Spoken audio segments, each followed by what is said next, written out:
নমস্কার, আমি শ্রাবন্তী হালদার। প্রথমেই সমস্ত গুরুজনদের আমার সশ্রদ্ধ প্রণাম এবং ছোটরা দেখে থাকলে তাদেরকে আন্তরিক ভালোবাসা জানাই।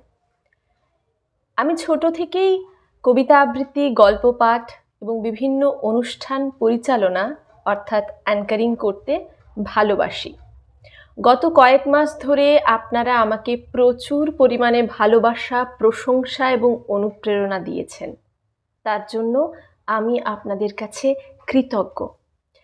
গত কয়েক মাসে আপনারা আমার ব্যাপারে জানার প্রচুর কৌতূহল দেখিয়েছেন বা আমাকে বিশেষ কয়েকটি বিষয়ের উপরে প্রশ্ন করেছেন। সেগুলো নিয়েই আজকে মূলত কথা বলবো। প্রথমত, অনেকেই আমার কাছে জানতে চেয়েছেন আমি প্রোগ্রাম করি কিনা। বিগত 2 বছরে আমি বিভিন্ন অনুষ্ঠানে গেছি, আবার ব্যক্তিগত কারণ এবং অসুবিধার জন্য, বলতে পারি কর্মব্যস্ততার জন্য, বেশ কয়েকটি অনুষ্ঠানে আমি যেতে পারিনি। তার জন্য আমি দুঃখিত।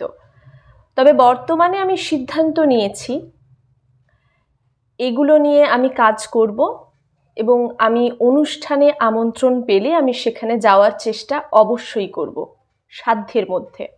এরপর সবাই জানতে চান যে আমার সাথে যোগাযোগ কিভাবে করবেন। সেটার জন্য আমি প্রথমেই বলি, আমি দুঃখিত যে আমি এই মুহূর্তে কোনো ফোন নাম্বার ব্যক্তিগত সুবিধার্থে পাবলিক করতে পারছি না। তো যোগাযোগের কয়েকটি পদ্ধতি আমি আপনাদের বলে দিচ্ছি। প্রথমত, আমার ফেসবুক পেজ বা ইউটিউব চ্যানেল, 2 জায়গাতেই আমার একটি অফিসিয়াল জিমেল দেওয়া রয়েছে। ওই ইমেল আইডিতে গিয়ে আপনারা আমাকে মেল পাঠাতে পারেন অথবা ফেসবুক মেসেঞ্জারে আপনারা আমাকে মেসেজ করতে পারেন। উল্লেখযোগ্য বিষয় হলো, যখন আপনারা মেসেজ পাঠাবেন তখন অবশ্যই কয়েকটি জিনিস উল্লেখ করবেন।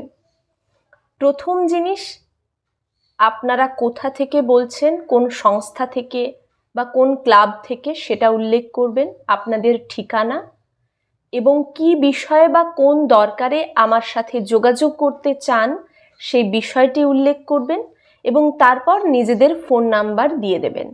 তাতে করে আমার আপনাদের সাথে যোগাযোগ করতে সুবিধা হবে।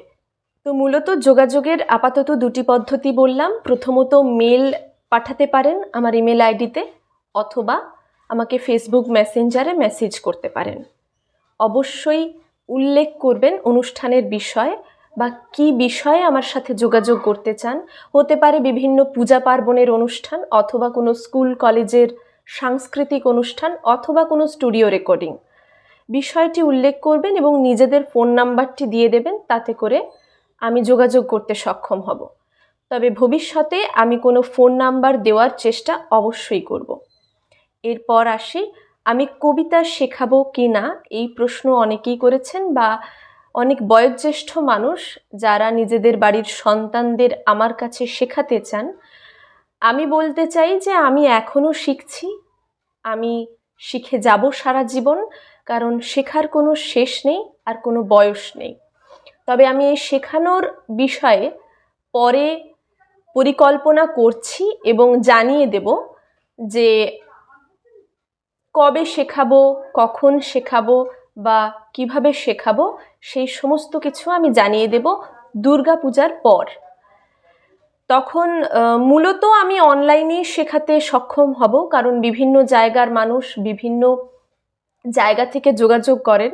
প্রত্যেকের কাছে আমার উপস্থিত হওয়া বা প্রত্যেক জায়গাতে গিয়ে উপস্থিত হওয়া আমার পক্ষে সম্ভব নয়। আপনাদেরও প্রত্যেক জায়গাতে দূরত্ব অতিক্রম করে আসাটা সম্ভব হবে না। তো মূলত প্রথমে আমি অনলাইনে শুরু করব এবং পরবর্তীতে আমি চেষ্টা করব অফলাইনে বিভিন্ন জায়গাতে ক্লাস করানোর। এরপর আসি 3 নম্বর কথায়, সেটা হলো আপনারা যারা আমাকে কবিতা পাঠাচ্ছেন তাদেরকে অসংখ্য ধন্যবাদ। আমি অবশ্যই কখনো চেষ্টা করব সুযোগ বুঝে আপনাদের কিছু মূল্যবান কবিতা আবৃত্তি করে আপনাদের সামনে তুলে ধরার। আর যারা আমার সাথে সরাসরি দেখা করতে বা কথা বলতে ইচ্ছুক তাদেরকে বলবো, আমি আমার ফেসবুক পেজ 25,000 ফলোয়ার এবং ইউটিউব চ্যানেল 10,000 ফলোয়ার পূর্তি উপলক্ষে ফেসবুকে লাইভ আসবো একদিন। সেদিন আপনাদের সাথে সরাসরি কথা হবে এবং আপনাদের কিছু প্রশ্ন থাকলে আপনারা সেদিন আমাকে করতে পারেন। মূলত এই বিষয়গুলি বলার ছিল।